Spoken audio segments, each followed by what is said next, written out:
Há poucos dias, ou um tempo atrás, alguns meses, nós recebemos uma triste informação de um amigo, músico, um profissional da música que sofreu um AVC isquêmico e que hoje está acamado e, infelizmente, não pode, pelo menos por enquanto, cantar. Ivonir Machado. Há pouco tempo atrás nós perdemos Oliveira Brandão, colega aqui da Menina FM, do sistema do grupo, que apresentava Menina Bem Brasileira, cantava e que acabou falecendo muito rápido. Esta semana, segunda-feira, nós recebemos a informação do deputado estadual, Leonel Pavan, que agora há pouco o Caleb leu uma nota do estado de saúde dele, que continuou mesmo, ou seja, grave, está internado no hospital da Unimed. E assim por diante, a gente vem ouvindo tantas e tantas informações em relação à saúde, tanto do homem como da mulher.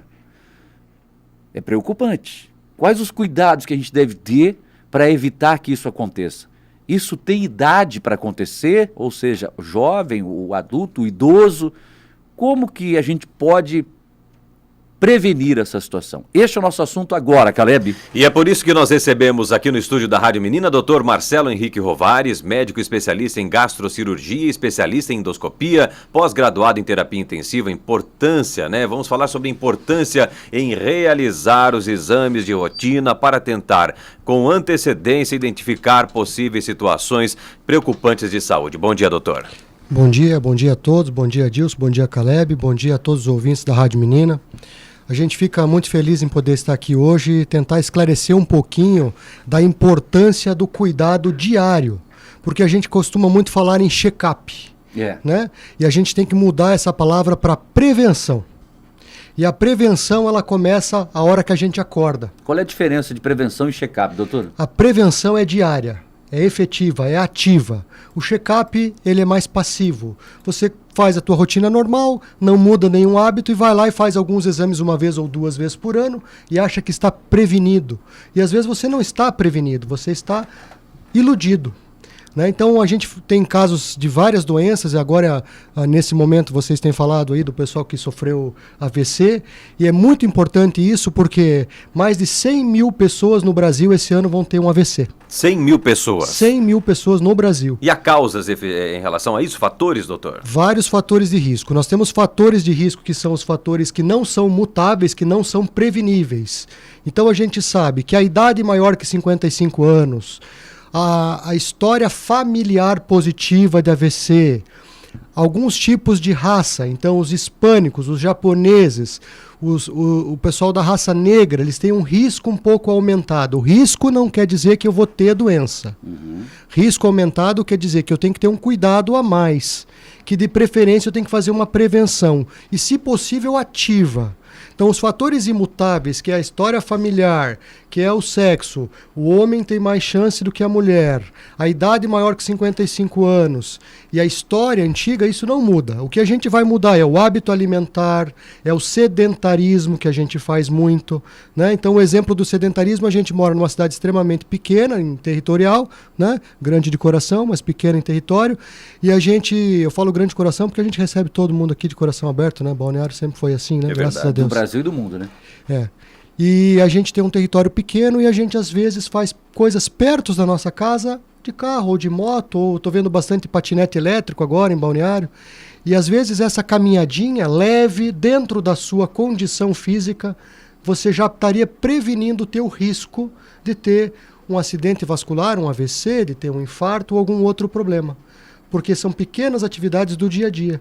Você queima caloria, você se mantém um pouquinho mais magro, se mantém ativo. Então, a principal prevenção é a gente se movimentar. Se eu não consigo subir uma escada, eu posso descer. Se eu vou no mercado ou no supermercado ou vou em algum lugar grande, eu posso estacionar um pouco mais longe e caminhar um pouquinho. Se eu vou numa coisa menos de 8 quadras da minha casa, eu deveria ir a pé. Isso são coisas simples que a gente pode começar a fazer agora, né, para prevenir.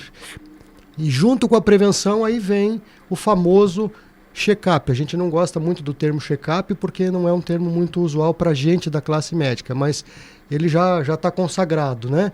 Mas o check-up ele deve ser individualizado, né? Então esses exames de rotina de prevenção devem ser individualizados.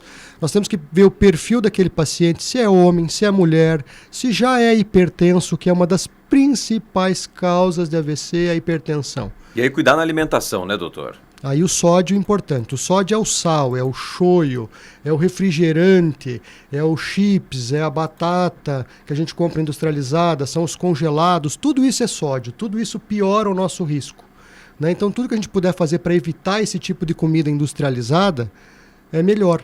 Na realidade, lhe cortando um minutinho em relação sim. a alimentos, né? Hoje em dia a gente pode até seguir uma regra de alimentação mais saudável. O problema está, acredito eu, nos próprios alimentos que chegam na nossa mesa, porque não é como antigamente, né, que a gente podia até ter oportunidade, eu tive, de plantar e colher. Pega da horta, da né? horta, né? Hoje a gente não sabe como é que aquele tomate cresceu, como é que chega o frango no teu prato, se não foi bombado, cheio de hormônios e tal, né? É uma coisa que é complicada também, né? A gente pode optar por alimentos mais naturais e frescos. A gente tem várias situações aqui na cidade que a gente pode estar optando por isso. Então existem as feiras aqui na cidade. Acho que é terça, quinta e sábado tem feira, né? Quarta e sábado. Quarta e sábado. E tem produtos naturais aqui de perto da colônia. O pessoal da nossa região que planta e colhe, com certeza tem produto muito orgânico, que é o produto que tem menos agrotóxico, ou nenhum em alguns casos, né, que a gente pode estar escolhendo.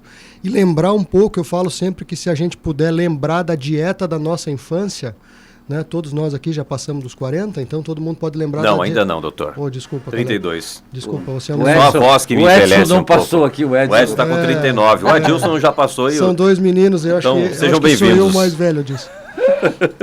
Então, o que acontece? A gente lembrar da dieta da infância, mas nos 30 você também comeu muita batata doce, né? Comeu arroz e feijão, né? Comeu aquele pão caseiro feito em casa. É bom. Tinha verduras todos os dias no almoço, evitar o excesso de refrigerante na hora da refeição. Por que não um copo d'água? Um copo de 200 ml de água é suficiente para uma refeição. E a cerveja, o chopp, doutor?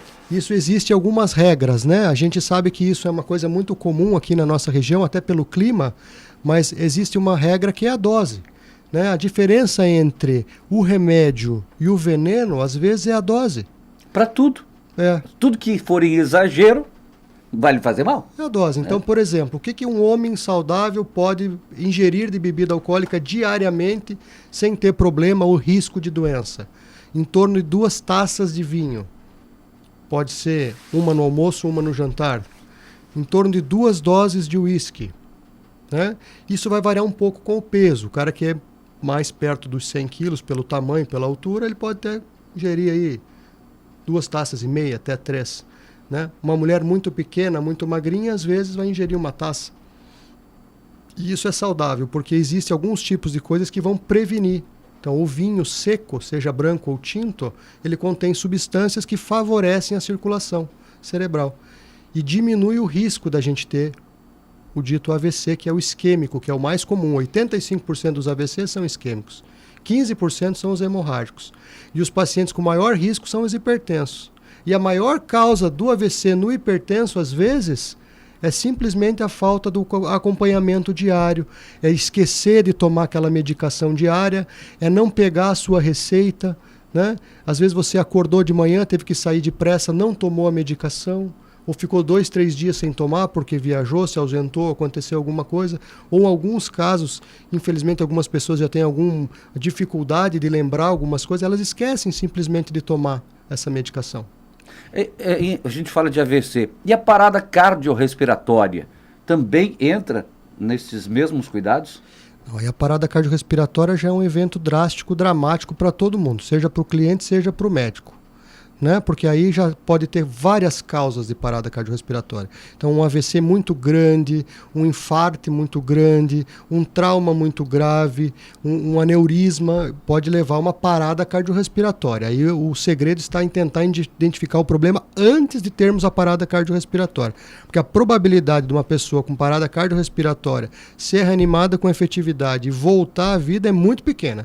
Então, os sinais que a gente tem que procurar para prevenir qualquer uma dessas situações tem que ser antes da gente chegar nesse evento dramático. E do AVC, quais são os sinais, doutor? Então, os sinais do AVC eles podem ser muito sutis. Né? Pode ser um formigamento, seja na face, no braço, ou no lábio, ou na perna.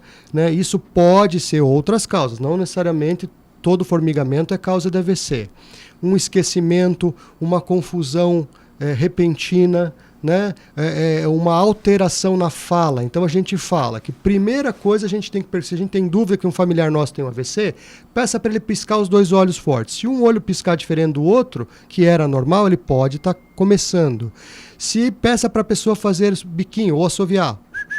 Esse biquinho vai já dizer se a pessoa não consegue fazer ou não consegue assoviar, ela pode estar tendo um AVC. Peça para ela apertar as suas 2 mãos com força. Isso também é um sinal indireto. Se qualquer um desses sinais acontecer, a gente precisa imediatamente chamar um serviço de emergência. Né? Deixar essa pessoa numa condição fora de risco, se puder deixar ela sentada ou deitada, né? Avisar urgente o serviço de emergência, porque se a gente conseguir chegar rapidamente ao serviço de emergência, conseguir realizar uma tomografia em 30, 40 minutos, e o serviço de emergência do município conta com isso. Temos tomografia disponível 24 horas. E conseguimos fazer a medicação em até 4 horas, isso vai fazer com que esse paciente tenha um risco muito pequeno de ficar com uma sequela definitiva para o resto da vida. Agora, se esse tempo se alongar muito, esse paciente pode ter uma sequela definitiva que vai variar de acordo com cada paciente, que vai variar de acordo com a extensão, com o tamanho desse AVC. Né? Porque se não chega sangue e faz uma isquemia, é o acidente isquêmico. Se chega o sangue e rompeu, é a hemorragia. Os 2 são gravíssimos, né? E são causas diferentes, né? Mas os 2 são gravíssimos e os 2 podem ser prevenidos com sinais precoces, com as orientações, com essa rigorosidade de tomar a medicação no horário, perceber esses sinais sutis, começou a fazer uma atividade física, não está programado, não fez a sua revisão anual, não tem uma orientação de um profissional da sua segurança, não vai fazer exercício que você não está acostumado. Né? Porque aí você corre um risco aumentado, porque toda vez que você faz um esforço acima daquilo que você está acostumado, você aumenta muito a sua pressão e você corre o risco de ter o AVC. Né? Então, o controle da pressão é o principal. Sair do sedentarismo também, identificar a pessoa que tem o risco aumentado, estar posto com um serviço de emergência que possa tirar esse paciente logo da onde ele está e levar para ser avaliado em 30, 40 minutos com uma tomografia. Tratar esse paciente em até 4 horas. Aí você diminui muito a sequela, porque de cada 6 pessoas que vão ter AVC, infelizmente, 3 ou 4 vão ter sequela e 2 ou 3 vão morrer. Um outro exemplo, eu vou pegar, vou utilizar-me minha pessoa e a do Bertoldo. Né? Eu gosto muito de comer um churrasco com gordura. Né? E a maioria das pessoas gostam, né? Eu duvido quem queira comer aquela carninha magricelinha que não é bom. Tem que ter uma gordurinha. O Bertoldo, inclusive, foi uma sugestão dele no passado, passou por um procedimento cirúrgico, colocou ponte de safena devido ao entupimento de veias. Né? Eu estou correndo risco, as pessoas que fazem isso não cuidam desse tipo de alimentação, comer sempre churrasco com muita gordura, comer essas coisas que a gente gosta, as coisas boas da vida, né? Com uma cervejinha e tal. Eu corro risco. Com certeza. Agora, você tem que avaliar o teu risco individual. Se você come churrasco com carne gorda, porque não é a gordura da carne que vai virar gordura dentro da tua artéria. Não é ela sozinha. São todas as comidas que você come. Então, qualquer comida em excesso que te deixe com sobrepeso ou obeso, vai fazer com que o teu risco aumente. E aí a gente vai ter que dosar dentro do teu sangue os colesteróis. E dentro do colesterol perigoso é o LDL, que é um colesterol que vai se impregnar dentro das tuas artérias, das minhas, de todo mundo, se ele estiver elevado, e aí ele vai aumentar o risco da gente ter um acidente vascular, seja no coração, que é o infarto, seja na cabeça ou nas artérias do pescoço, são as carótidas que às vezes entopem, né? Que também pode entupir e aí dá o acidente isquêmico. Uhum. Então, um eletrocardiograma, uma esteira, um ultrassom do coração, um ultrassom Doppler de carótidas e às vezes até uma tomografia em casos mais podem fazer com que a gente identifique aquele paciente de risco muito antes dele ter o sintoma de alerta. o formigamento, a parestesia, a perda da consciência, a dificuldade na fala, né? Então, tudo isso. Mas o mais importante, assim, pode comer a tua carne gorda? Pode, mas vai comer só isso todo dia? Tem que ingerir salada, tem que ingerir verdura, tem que ingerir legume, tem que diminuir o carboidrato e tem que fazer atividade física. Se você fizer isso, você diminui o teu risco, mesmo comendo o teu churrasquinho, que não pode ser diário também, né? Porque daí a gente também não pode, porque todo o excesso faz mal, nós já sabemos disso. Mas você vai comer o teu churrasco com tranquilidade, porque você vai comer o seu churrasco, vai comer uma farinha junto, vai comer uma salada junto, né? Vai tomar um vinho às vezes Agora, tomar uma se toda cerveja. a alimentação é desordenada, aí está o risco, né, doutor? Eu gosto muito de falar para os pacientes da gente, a gente como gastrocirurgião, a gente atende muitas pessoas de várias especialidades, de várias doenças do aparelho digestivo, né? E a maioria delas hoje está ligada ao excesso, à hiperalimentação. Então eu brinco que de segunda a sexta-feira a gente tem que ser pobre, né? E sábado a gente pode ser classe média, e domingo a gente pode fingir que a gente tem um pouquinho de condição financeira um pouquinho melhor, porque se a gente tiver essa condição, e todos nós hoje, felizmente, no país temos uma condição de comer quase todos os dias, existem exceções, mas graças a Deus são muito menos do que ano passado, a gente está sempre hiperalimentado. Então, se você for comer a sua salada com a sua verdura, uma carne branca, de segunda a sexta-feira, comer o feijão com arroz, que era aquela comida que a gente comia em casa, se exercitar um pouquinho todo dia, não comer tanto pão, não trocar uma refeição saudável por um lanche, né? A gente come, não que não goste, né? Um hambúrguer, uma batata. De vez em quando. Mas às vezes a gente acostuma trocar uma refeição saudável 3 ou 4 vezes na semana, um dia é hambúrguer, um dia é pizza, outro dia é uma lasanha, e a gente acaba comendo essas coisas no horário noturno, até pela correria do dia a dia, acorda cedo, trabalha bastante, eu sei da rotina de vocês, né? A gente sabe como que é, e vocês também têm um horário bem apertado, e a gente sabe que às vezes é o horário que a gente tem tranquilidade para se alimentar é à noite.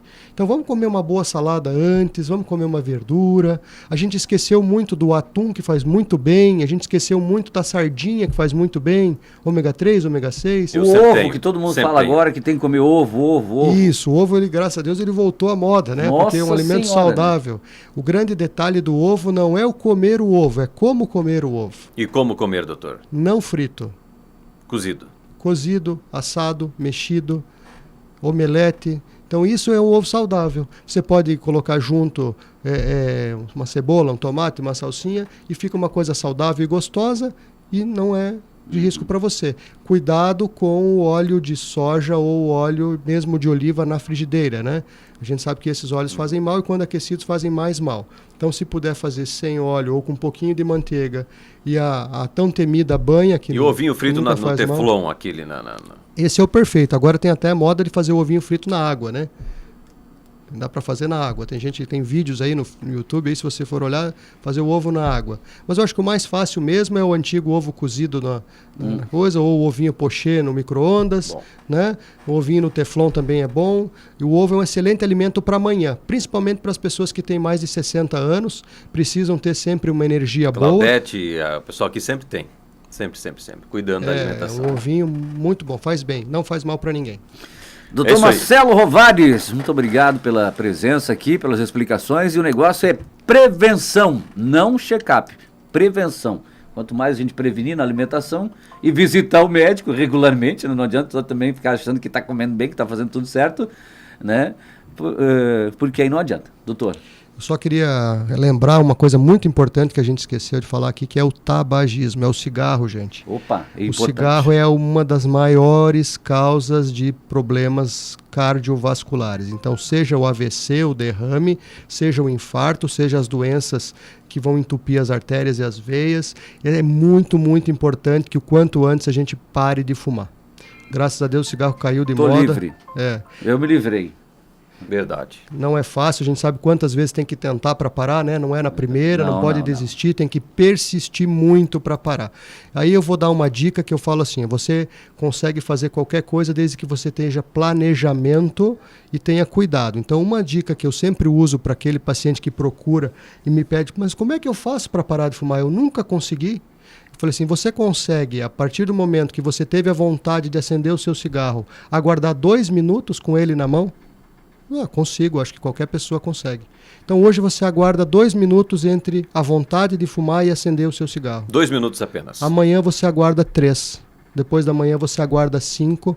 E daqui a pouco, em vez de você fumar 20 cigarros ao dia, você está fumando 8, 5 e daqui a pouco você parou de fumar.